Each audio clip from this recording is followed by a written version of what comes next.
Plane. এবার আমরা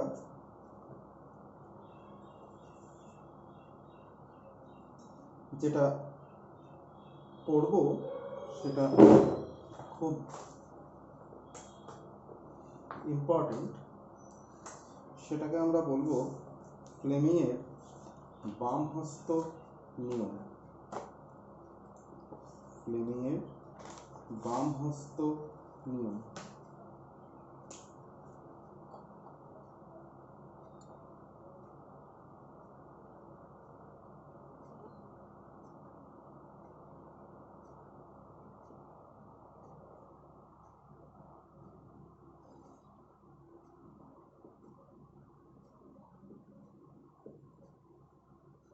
ফ্লেমিংয়ের বাম হস্ত নিয়ম। অসুবিধা হচ্ছে।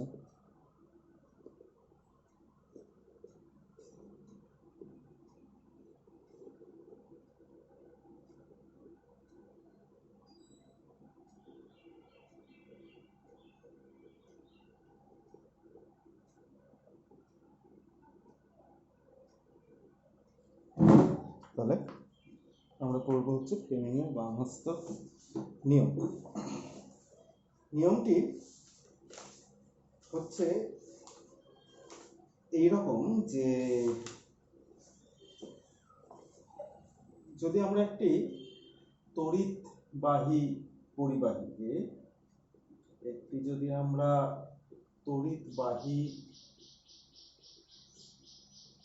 পরিবাহীকে একটা চৌম্বক ক্ষেত্রে রাখি, তাহলে দেখা যায় যে পরিবাহীটির ওপর বল প্রযুক্ত হয় এবং পরিবাহীটি বিক্ষিপ্ত হয়।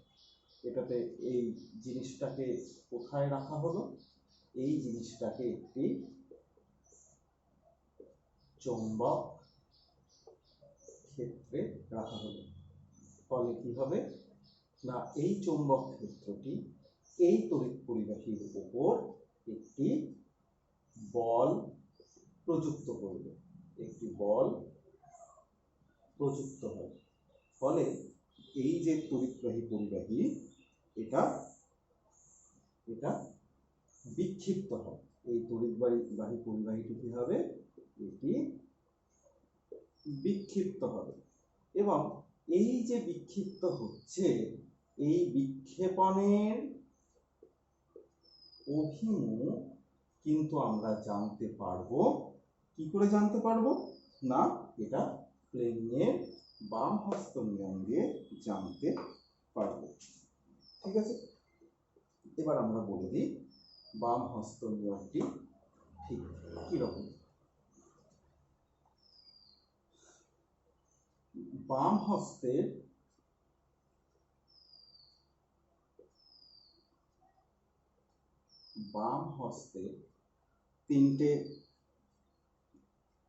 তিনটে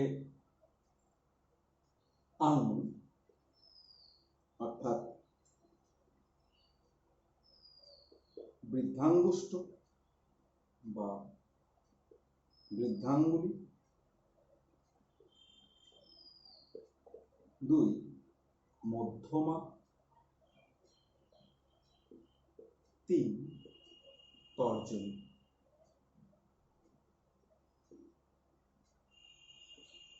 এই তিনটে আঙুল নেওয়া হয়, দিয়ে তাদেরকে এরম ভাবে রাখা হয়। এরম ভাবে রাখার, দেখতে পাচ্ছ কিনা, এরম ভাবে রাখার দেখো, এই প্রত্যেকটা জিনিস, এই আঙুলটি অর্থাৎ বৃদ্ধাঙ্গুষ্ঠটি, আমি এভাবে দেখাচ্ছি, বৃদ্ধাঙ্গুষ্ঠটি, তর্জনী এবং মধ্যমা, এরা প্রত্যেকে একে অপরের সঙ্গে কিন্তু সমকোণ করে আছে। দেখো, তর্জনী আর মধ্যমা সমকোণ করে আছে, তর্জনী এবং বৃদ্ধাঙ্গুষ্ঠ সমকোণ করে আছে, এবং মধ্যমা ও বৃদ্ধাঙ্গুষ্ঠ এটাও কিন্তু, আমার এই হাতটা, এই অংশটা যদি আমি না রাখি, মনে করে এই অংশটা নেই, এই বৃদ্ধাঙ্গুষ্ঠটা এখানে ঠিকই আছে, তাহলে সেটাও দেখবে কিন্তু মধ্যমা এবং বৃদ্ধাঙ্গুষ্ঠ সেটাও কিন্তু সমকোণ করে আছে। তাহলে আমরা এরকম ভাবে দেখবো জিনিসটা। ছবিতে আমরা সহজভাবে আঁকবো। কিভাবে ছবিতে আমরা সহজভাবে আঁকবো? এই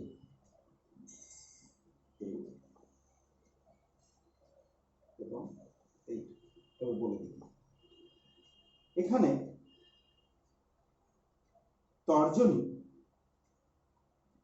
তর্জনী চৌম্বক ক্ষেত্রের দিক, চৌম্বক ক্ষেত্রটা কোন দিক থেকে কোন দিকে সেটা নির্দেশ করছে হচ্ছে তর্জনী। ঠিক আছে, চৌম্বক ক্ষেত্র বা চৌম্বক বলরেখার আমরা তো দেখেছি একটা অভিমুখ থাকে, তাহলে সেটাকে নির্দেশ করছে হচ্ছে তর্জনী। তাহলে এটা ধরো তোমার তর্জনী। ঠিক আছে, এটা কি নির্দেশ করছে? এটা নির্দেশ করছে চৌম্বক ক্ষেত্র। আচ্ছা, এইভাবে আঁকাটা একটু আমি বলে দিই। এই দুটো এই এই রেখা এবং এই রেখা যেটা দেখেছো, এটা মনে হচ্ছে আমাদের এমন দেখতে লাগছে যেন এটা তাকে বাইসেক্ট করছে, মানে তাকে সমদ্বিখণ্ডিত করছে, তা কিন্তু নয়। এটা অ্যাকচুয়ালি যেটা আছে, এই দুটো রেখা এরম ভাবে আছে, আর যে রেখাটা দেখছো এই মধ্যখান দিয়ে আছে সেটা অ্যাকচুয়ালি আছে এরম ভাবে। ঠিক আছে, ঠিক এইভাবে আছে। অর্থাৎ দুটো তোমার বোর্ডটা যে তলে আছে সেই তলে আছে, আর একটা তোমাদের দিকে এরম ভাবে আছে। তাহলে এরপর নেক্সট হচ্ছে, যদি মধ্যমা নির্দেশ করে তড়িৎ প্রবাহকে, তাহলে মধ্যমা কাকে নির্দেশ করলো? এটা ধরো মধ্যমা নির্দেশ করছে কাকে? তড়িৎ প্রবাহকে। এবার পরিবাহীটির বিক্ষেপণের অভিমুখ, পরিবাহীটির যে বিক্ষেপণ হবে সেই বিক্ষেপণের অভিমুখ সেটা নির্দেশ করছে হচ্ছে বৃদ্ধাঙ্ক পৃষ্ঠ বা বৃদ্ধাঙ্গুলি। এটা কি নির্দেশ করছে? বিক্ষেপণের অভিমুখ। ঠিক আছে, তাহলে এই তিনটে জিনিস এটা হচ্ছে, বোঝা গেল?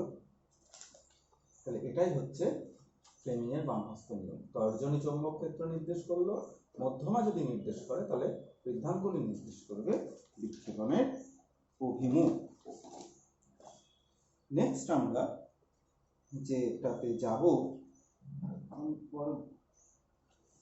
যেটাতে যাব, সেটা হচ্ছে বার্লো-চক্র। বার্লো-চক্র একটা খুব ইন্টারেস্টিং ব্যাপার, একটা এক্সপেরিমেন্ট।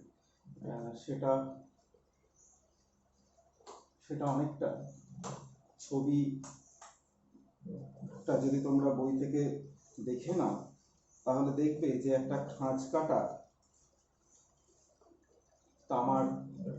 তামার পাতযুক্ত এরকম একটা বৃত্তাকার খাঁজ কাটা একটা চাকা। ঠিক আছে, এরকম একটা চাকা যেটা কিনা এরকম খাঁজ কাটা। ঠিক আছে, এরকম খাঁজ কাটা একটা চাকা আছে। ঠিক আছে, এটা একটা চাকা, ধরো বৃত্তাকার চাকা এবং খাঁজ কাটা একটা চাকা আছে। এবং এবং এটাতে আমরা কি বলতে পারি যে এইখানে একটা তামার পাতের দাঁতযুক্ত চক্র একটি উল্লম্ব মানে এইরকম উল্লম্ব ধাতব পরিবাহী দণ্ডের নিম্ন প্রান্তে এমন ভাবে আটকানো থাকে যাতে চক্রটি একটা অনুভূমিক মানে কি?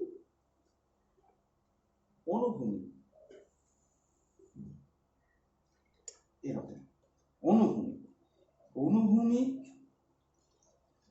অক্ষের সাপেক্ষে, একটি অনুভূমিক অক্ষের সাপেক্ষে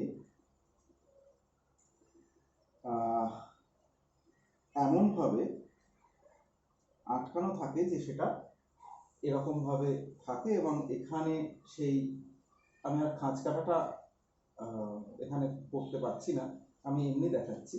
এরকম ভাবে একটা চক্র আটকানো থাকে, সেটা অনুভূমিক ভাবে থাকে এবং সেটা কিন্তু ফ্রি রোটেট করতে পারে, ঘুরতে পারে। আমি যদি এটাকে নিয়ে চক্রটাকে যদি এমনি ঘুরিয়ে দিই তাহলে দেখা যাবে সেটা ঘুরছে। এবং শুধু তাই নয়, এখানে আর একটি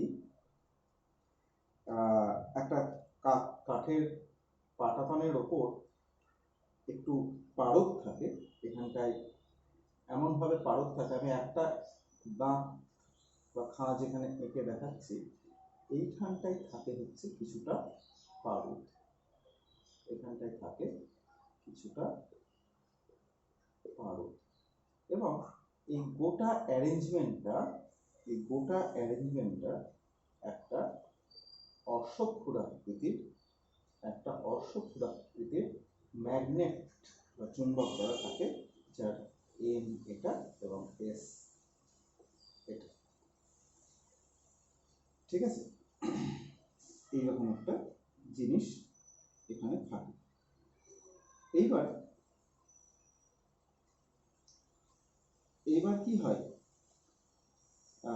যে যখন আমরা দিই এমনভাবে রাখা থাকে যে একটা এখানে পারদটা এমনভাবে রাখা থাকে যাতে একটা দাঁত এই পারদকে শুধু স্পর্শ করে থাকবে।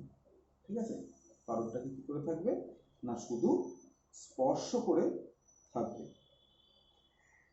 এবার এই পারদপূর্ণ জিনিসটাকে আমরা একটা শক্তিশালী অশ্বক্ষুরাকৃতি এরকম ধরনের দেখতে হয় একটা ম্যাগনেটের মধ্যে রাখা থাকে। তার তলায় আমরা যদি দেখি তাহলে এখানে কিছু ব্যাটারি, এটা আমি গোটা কানেকশনটা দেখাচ্ছি না, এরকম ভাবে একটা কানেকশন করা থাকে, একটা তার এই পারদের সঙ্গে গিয়ে যুক্ত হয়। তার পারদ কিন্তু তড়িতের পরিবাহী, এটা মনে রাখতে হবে আমাদেরকে। এবং এখানে একটা ব্যাটারি দেওয়া থাকে। ঠিক আছে, এবার কি হয়, তড়িৎ প্রবাহটা কিন্তু এইটাও কিন্তু একটা দণ্ড, হ্যাঁ, মানে পরিবাহী। তাহলে এইটা এই ধার দিয়ে তড়িৎ প্রবাহটার মাধ্যমটা দেখো, সেটা কিন্তু এইভাবে আসে। ঠিক আছে, অভিমুখটা, তড়িৎ প্রবাহের অভিমুখটা কিন্তু এইরকম ভাবে হয়। ঠিক আছে, এবার যখন আমি এর মধ্যে দিয়ে তড়িৎ প্রবাহটা করছি, তখন এই খাঁজ কাটা দণ্ডটাও কিন্তু একটা পরিবাহীতে রূপান্তরিত হয়, কারণ তামার দণ্ড, এই খাঁজ কাটা যে চাকাটা সেটাও কিন্তু একটা পরিবাহীতেই রূপান্তরিত হয়, কারণ আমরা তামার খাঁজ কাটা দণ্ড নিয়েছি এবং আমরা জানি যে কোনো ধাতু সেটাই কিন্তু তড়িতের সুপরিবাহী। এইবার এই বার্লো চক্রে ব্যাপারটা কি হয়, যে আমরা যদি দেখি যে যখন তড়িৎ প্রবাহিত হচ্ছে তখন আমরা দেখব যে বার্লো চক্রটি এই বরাবর, এই অ্যারেঞ্জমেন্টের ক্ষেত্রে বলছি আমি, বার্লো চক্রটি এই বরাবর ঘুরতে থাকে। অর্থাৎ এই যে তামার যে তারটা সেটা দেখবো, এই চাকাটা দেখবো এই বরাবর ঘুরতে থাকছে। এটাও কিন্তু ফ্লেমিং এর বাম হস্ত নিয়মে এইটা কিন্তু একটা জিনিস আমরা দেখতে পাই। কি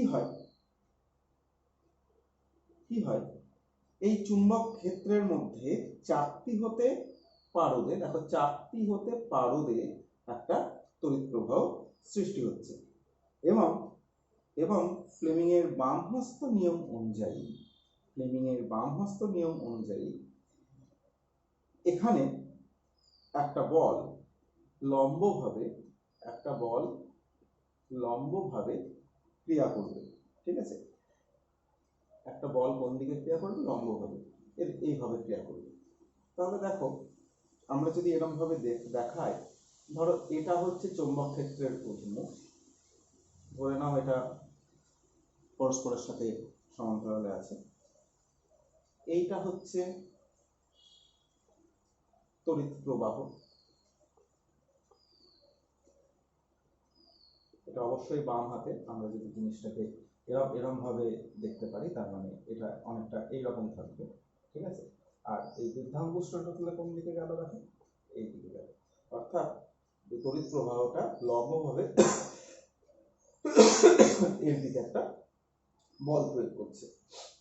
এটা তড়িৎ প্রবাহ দ্বারা প্রযুক্ত বল, মানে চক্রের গতিটা কিন্তু এই দিকে যাবে। তাহলে এটা হচ্ছে বিক্ষেপণের দিক।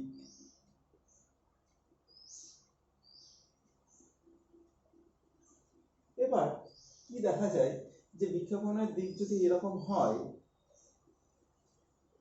বিক্ষেপণের দিক যদি এইরকম হয়, তাহলে আমার এটা এই বরাবর লম্ব বরাবর যাচ্ছে। এবার দেখো এটা তো একটা অক্ষের সাথে ঘুরে, এটা একটা অক্ষের সাথে আছে, এবং অক্ষের সাথে থাকার জন্য কি হবে, অক্ষের সাথে থাকার জন্য কি হবে, এটা যেতে চাইছে কিন্তু এই দিকে, কিন্তু যেহেতু অক্ষের সাথে আছে সেটা আর ছেড়ে তো বেরিয়ে আসতে পারবে না, সেটা তখন ওপর দিকে উঠে যাবে, অর্থাৎ ঘূর্ণন হবে। এবং ঘূর্ণনটা কি হচ্ছে আমরা দেখছি, ঘূর্ণনটা কিন্তু এই অ্যারেঞ্জমেন্টের ক্ষেত্রে অ্যান্টি ক্লকওয়াইজ হচ্ছে, ঘড়ির কাঁটার বিপরীত দিকে হচ্ছে। এবার ন্যাচারালি যখন ঘুরে গেল তখন এই দাঁতটা তখন ন্যাচারালি আমি যদি ধরে নিই এই জায়গাটায় চলে এসছে, তখন কিন্তু বিদ্যুৎ সংযোগ ছিন্ন হয়ে গেল, কারণ এই পারদ এবং এইটার মধ্যে, পারদ এবং এই যে তড়িৎবাহী পরিবাহীটা দেখছি এর মধ্যে কিন্তু কানেকশন করেছিল এই চাকাটি, খাঁজ কাটা চাকাটি। কিন্তু তাহলে খাঁজ কাটা চাকা যদি পারদ থেকে উঠে যায় তখন আমরা কি দেখব, কারণ কারেন্টটা এখানে পারদ অবধি পৌঁছাচ্ছে, তাহলে তখন আর এর মধ্যে দিয়ে কোনো তড়িৎ প্রবাহ হবে না, সংযোগ বিচ্ছিন্ন হয়ে গেল।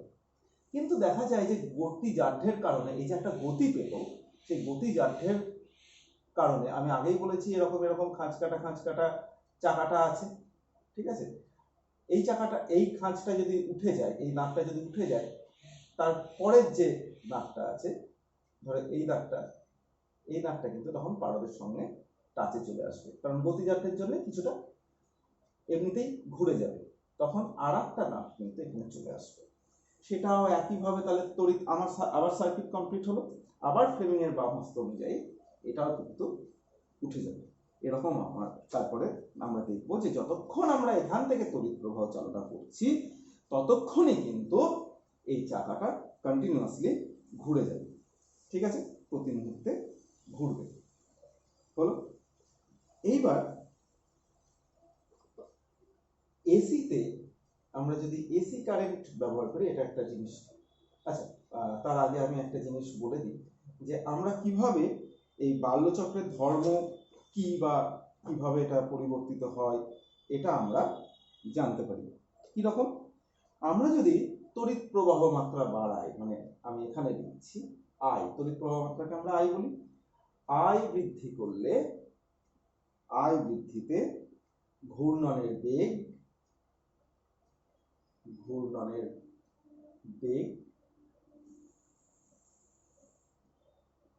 বৃদ্ধি হবে।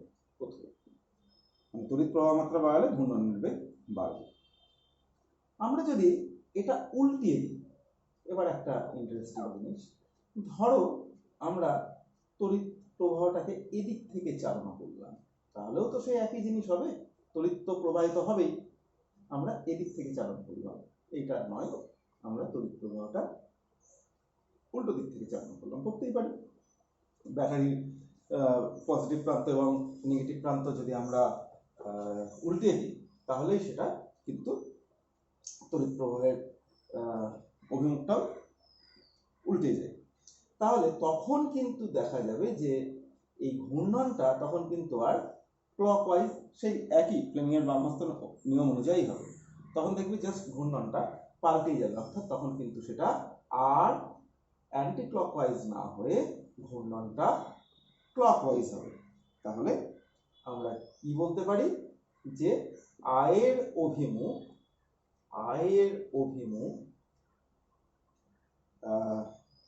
উল্টে দিলে, চেঞ্জ করলে, আয়ের অভিমুখ যদি চেঞ্জ করি বা করলে, চেঞ্জ করলে ঘূর্ণনের অভিমুখ সেটা কিন্তু বিপরীত হবে। নেক্সট, মেরুদণ্ডের অবস্থান যদি উল্টে দিই, আমরা যদি মেরুদণ্ডের অবস্থান উল্টে দিই এরকম, তাহলেও সেটা কিন্তু বিপরীত দিকে ঘুরবে।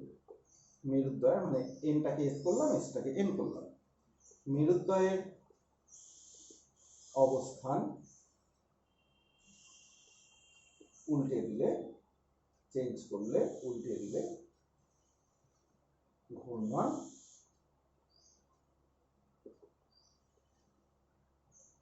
বিপরীত হবে। 4 নম্বর। 4 নম্বর দেখো, আমি এটা উল্টালাম, এটা উল্টালাম, দুটোই পাল্টিয়ে দিলাম। তাহলে কিন্তু আয়ের অভিমুখ চেঞ্জ করার জন্য, ধরো আগে অ্যান্টি ক্লকওয়াইজ ছিল, আয়ের অভিমুখ আমি চেঞ্জ করলাম, তাহলে কি হলো? ক্লকওয়াইজ হলো, ক্লকওয়াইজ হলো। আবার ধরো তারপরেই আমি চুম্বকের অবস্থানটা আগে ধরো এরকম ছিল, তো ক্লকওয়াইজ, অ্যান্টি ক্লকওয়াইজ ছিল, তারপরে ক্লকওয়াইজ হলো। এবার আমি চুম্বকের অবস্থানটা পরিবর্তিত করে দিলাম, অর্থাৎ আবার কিন্তু ক্লকওয়াইজ থেকে সেটা অ্যান্টি ক্লকওয়াইজ হয়ে যাবে। অর্থাৎ আমি যদি এই দুটোই একসাথে চেঞ্জ করি তাহলে কিন্তু ঘূর্ণনের অভিমুখ অপরিবর্তিত থাকবে, ঘূর্ণনের অভিমুখ অপরিবর্তিত থাকবে। ঠিক আছে, এটা গেল বার্লোচক্রে। আর একটা জিনিস যেটা বার্লোচক্রে দেয়, আর একটা জিনিস যেটা বার্লোচক্রে দেয়, সেটা হচ্ছে যে আমরা যদি ডিসি কারেন্ট মানে ডিসি না ব্যবহার করে আমরা যদি এসি কারেন্ট বা পরিবর্তী প্রবাহ ব্যবহার করি, ঠিক আছে, তাহলে কি হবে? আচ্ছা, এখানে আমি একটু এসি এবং ডিসির সংজ্ঞাটা আমি একটু বলছি। ডিসি আমরা এটা নিয়েই বেশি পরিচিত, ডিসি বা মানে সমপ্রবাহ বলার থেকে আমার মনে হয় ডিসি বললে সবাই বুঝতে সুবিধা হবে। কোন তড়িৎ বর্তনীতে, আমি লেখচিত্র এঁকে দিচ্ছি, এইটা কিন্তু তোমরা লিখে নেবে, হ্যাঁ। কোন তড়িৎ বর্তনীতে যদি সব সময় একই অভিমুখে তড়িৎ প্রবাহ চলে তাহলে সেটাকে সমপ্রবাহ বলা হয়। ধরো এটা হচ্ছে প্রবাহ মাত্রা I, এই অক্ষটা হচ্ছে সময়। তাহলে আমরা কি দেখব, যে কি বললাম, তড়িৎ বর্তনীতে সর্বদা একই অভিমুখে তড়িৎ প্রবাহ চলে, অর্থাৎ তড়িৎ প্রবাহটা সর্বদা একই অভিমুখে এই দিকেই চলবে, সময় গেলেও তার অভিমুখটা কিন্তু পাল্টাবে না, তবে সেটাকে আমি বলবো ডিসি। আর এসি কি? এসি হচ্ছে কিন্তু ঠিক উল্টোটা, মানে সময়ের সঙ্গে সঙ্গে সেটা নির্দিষ্ট সময় অন্তর অন্তর তড়িৎ প্রবাহ মাত্রার মান এবং অভিমুখ দুটোই চেঞ্জ করবে। এখানে দেখো মানও চেঞ্জ করছে না, অভিমুখও চেঞ্জ করছে না, তাই জন্যই আমরা কিন্তু সময়ের সাপেক্ষে একটা সমান্তরাল রেখা পেলাম। কিন্তু এসিতে কি হবে? এসিতে তড়িৎ প্রবাহ মাত্রা এবং সময়ের মধ্যে যদি আমি গ্রাফ রিলেট করতে পারি তাহলে সেটা কিন্তু এইরকম হবে। অর্থাৎ এখানে কিন্তু অভিমুখটা এই অবধি গেল, দেখো মানও চেঞ্জ হচ্ছে, বাড়লো, বেড়ে আবার কমতে কমতে শূন্য হলো। এইখানে এই লাইনটা যখন আসছে, এই অংশটা যখন আসছে, তখন কিন্তু আমরা দেখতে পাচ্ছি যে তার অভিমুখটা পাল্টে গেল। অর্থাৎ এই ক্ষেত্রে আমি বলবো যে এক্ষেত্রে যদি আমরা ধরি যে মানে তড়িৎ প্রবাহ যে মুখে যাচ্ছে, ধরো আমি যেটা বলি যে এই ক্ষেত্রে ধরো এই দিকে গেল এই উপরের অংশটুকুর জন্য, তাহলে এই নিচের অংশটুকুর জন্য কিন্তু তড়িৎ প্রবাহ পাল্টে যাবে, এদিকে আসবে। অর্থাৎ আমার সব সময় কিন্তু তার অভিমুখটা একটা নির্দিষ্ট সময় অন্তর অন্তর সেটা কিন্তু চেঞ্জ করছে। বোঝা গেল? একটা নির্দিষ্ট সময় অন্তর অন্তর সেটা কিন্তু চেঞ্জ করছে। বোঝা গেল? যেরকম আমরা ব্যাটারি চার্জ করি বা আমরা যে এগুলো করি সেগুলো কিন্তু সব ডিসি দিয়ে করি, ঠিক আছে? এইবার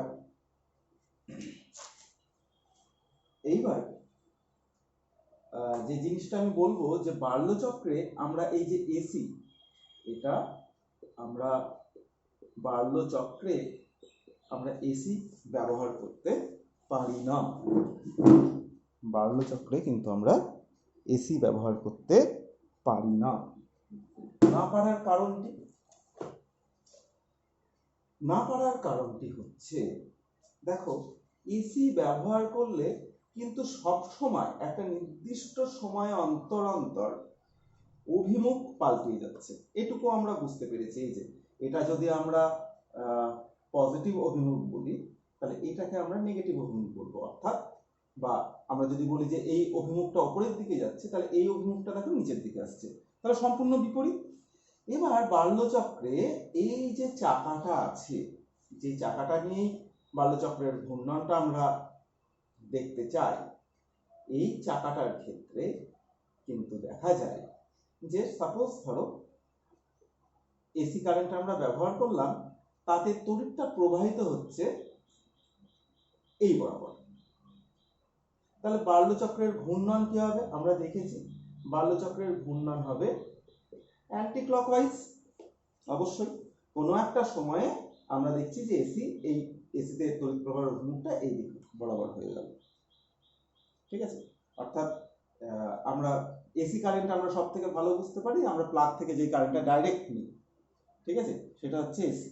আর ব্যাটারিতে যে কারেন্টটা ব্যাটারি থেকে যে কারেন্টটা নেওয়া হয়, ঠিক আছে, সেটা হচ্ছে ডিসি। অর্থাৎ আমরা বার্লো চক্র, কোনো সময় আমরা বার্লো চক্রটাকে যদি একটা প্লাগ সিস্টেম করে প্লাগের মধ্যে দিয়ে দিই, তাহলে কিন্তু বার্লো চক্র কাজ করবে না। কিন্তু একটা ব্যাটারি নিয়ে যদি করি তাহলে কাজ করবে, কারণ আমরা ডাইরেক্টলি যেটা কারেন্ট নিচ্ছি সেটা কিন্তু এসি নিচ্ছি, ঠিক আছে, আর ব্যাটারিতে যেটা দিচ্ছি সেটা কিন্তু ডিসি। তাহলে যাই হোক, এটা হলো অ্যান্টি ক্লকওয়াইজ। এবার এতদূর ধরো এটাই সেই অভিমুখ যেটা আমি এরকম ভাবে দেখাচ্ছি বা আমি পরে বলছি। কিছুক্ষণ পরেই অভিমুখটা তো পাল্টিয়ে যাবে, এই দিকে যাবে, তখন ঘূর্ণনটা কি হবে? ঘূর্ণনটা কি আর তখন এরকম ভাবে হবে? নিশ্চয়ই হবে না, ঘূর্ণনটা তখন উল্টো হয়ে যাবে, অর্থাৎ তখন কিন্তু ঘূর্ণনটা ক্লকওয়াইজ হবে। যদি আমি এইটাকে আমি ধরে নিই এই ডিরেকশন, এবং এইটাকে যদি আমি ধরি এই ডিরেকশন, তাহলে এই ডিরেকশনের ক্ষেত্রে সেটা ক্লকওয়াইজ ঘুরবে, আর তার পর মুহূর্তেই এই ডিরেকশনের ক্ষেত্রে কিন্তু সেটা অ্যান্টি ক্লকওয়াইজ ঘুরবে। তাহলে সামগ্রিকভাবে এই বার্লো চক্রের কোনো ঘূর্ণন আমরা পাবো না। এই বার্লো চক্রের ক্ষেত্রে আমরা কোনো ঘূর্ণন পাবো না, এটা কিন্তু আমাদের মনে রাখতে হবে। তাই জন্যই আমরা এসি কারেন্ট বা অল্টারনেট কারেন্ট এটা কিন্তু আমরা ব্যবহার করতে পারি না, ঠিক আছে। এসি কারেন্ট কিন্তু আমরা ব্যবহার করতে পারি না। তাহলে এই হলো আমাদের ফ্যারাডের বামহস্ত নিয়ম এবং বার্লো চক্র, ঠিক আছে।